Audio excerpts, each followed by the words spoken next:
రాష్ట్ర ప్రభుత్వం పేద ప్రజల అభివృద్ధి కోసం ఎంతో కృషి చేస్తుందని భూపాలపల్లి ఎమ్మెల్యే గండ్ర సత్యనారాయణరావు అన్నారు.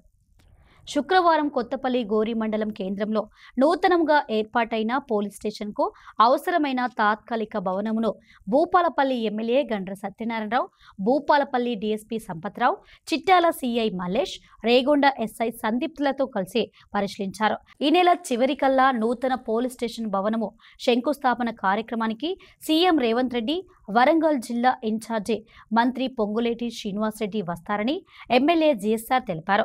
ఇట్టి కార్యక్రమంలో ఎమ్మెల్యే వెంట కాంగ్రెస్ పార్టీ మండల నాయకులు, కార్యకర్తలు పాల్గొన్నారు. మండల కేంద్రమై సుమారు 2.5 సంవత్సరాలైన ఎంఆర్ఓ ఆఫీసు జెడ్పీఎస్ఎస్ స్కూల్లో నడుపుతున్నారు. దీని సందర్భంలో ఎంపీడీఓ ఆఫీస్ నేను ఎమ్మెల్యే అయిన తర్వాత ప్రారంభించాం పార్లమెంట్ ఎన్నికల కోడ్లో. అదేవిధంగా ఎంఆర్ఓ ఎంపీడీఓ భవనానికి కూడా 3,20,00,000 రూపాయలు ఆ 2 భవనాలకు కూడా శంకుస్థాపన చేశాం. 2 కూడా స్లాబ్ వేసినట్టుంది. అదేవిధంగా ఈ పోలీస్ స్టేషన్ కూడా కొత్తగా గౌరవనీయులు ముఖ్యమంత్రి రేవంత్ రెడ్డి గారు వారితో మంజూరు తీసుకొని 19/6/2025 రోజులో ప్రభుత్వ జీవో కూడా విడుదల చేయడం జరిగింది. Ravi Gupta chief secretary CS గారితో మనం ఈరోజు ఉత్తర్వులు ఇచ్చాం. దీన్ని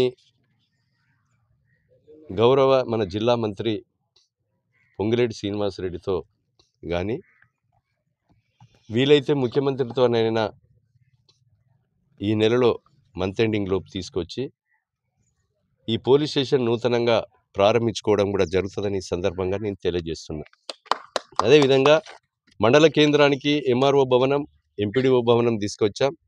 శాశ్వతంగా పోలీస్ స్టేషన్ కొరకు కూడా భవనాన్ని కూడా తీసుకొస్తా. ప్రైమరీ హెల్త్ సెంటర్ కూడా ఇక్కడ లేదు. అదేవిధంగా ఒక ఏఏఓ అగ్రికల్చర్ ఆఫీస్ లేదు. అదేవిధంగా ఒక ఏఈ ఎలక్ట్రిసిటీ కూడా కావాలి. ఇవన్నీ కూడా ప్రభుత్వం నుంచి కొత్తగా జీవోలు తేవాలి. ఫైనాన్స్లో పెండింగ్ ఉన్నాయి. మిగతా ఆఫీసులను కూడా తీసుకొచ్చి ఒక ఫుల్ ఫ్లెడ్జ్డ్గా గోర్కొత్తపల్లి మండలానికి సంబంధించినటువంటి ఆఫీసులు భూపాలపల్లి, రేగొండలో, అదేవిధంగా మిగతా చిట్యాలలో ఏ రకంగా ఉన్నాయో ఫుల్ ఫ్లెడ్జ్డ్గా గోర్కొత్తపల్లి మండల ఆఫీసును ఒక ఆదర్శ మండలంగా తీర్చిదిద్దే బాధ్యత శాసనసభ్యునిగా నాది, ప్రభుత్వాన్ని ఈ సందర్భంగా నేను తెలియజేస్తున్నా.